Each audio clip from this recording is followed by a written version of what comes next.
Hello, in this video we will talk about clastogenicity and uneugenicity. These are the two terminologies which are used in the genotoxicity assay.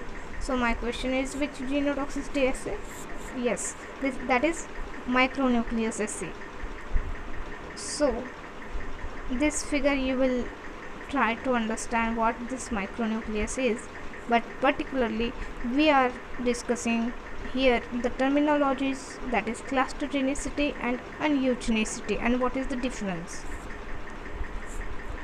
So clastogen or clastogenic agents have the ability to cause changes in the structure of chromosomes and chromatids.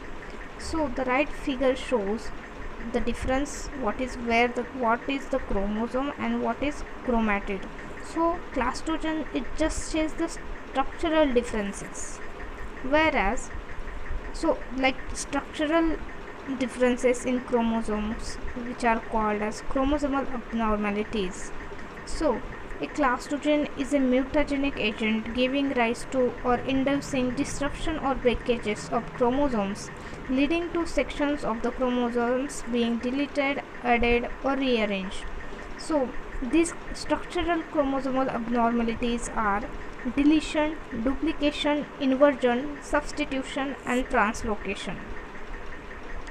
On the other hand, uneugenicity means spindle inhibitory activity that causes numerical aberrations of chromosomes is known as uneugenicity, which causes a daughter cell to have abnormal number of chromosomes. So particularly this is associated with the number of chromosomes, that is alterations, either decrease or increase in number of chromosomes. So this is called as karyotyping. So human almost always have 23 pairs of homologous chromosomes. So this is karyotyping, and you need to determine what number of chromosomes are there, and if there will is abnormality in the number of chromosomes, this term it is referred with the terminology that is uneugenicity. Thank you all.